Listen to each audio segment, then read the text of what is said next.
A barbecue gathering for the Moon Festival. Dialogue B.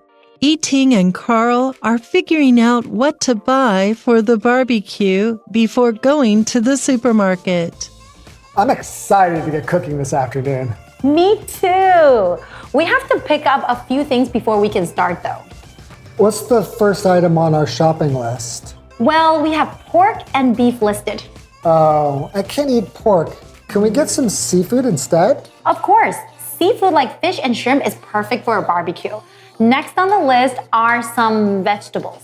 What kind of vegetables do you typically cook for the Moon Festival? Bell peppers, baby corn, and mushrooms. I love baby corn. Can we also get some regular corn? Sure. Are there any other ingredients you want to try? Some bread would be great. I heard the Taiwanese people love to eat barbecue with slices of bread. Yeah, barbecued bread is the best. Do we need any sauce for this stuff? Yes, we should grab some barbecue sauce and butter. Is there anything else on the list?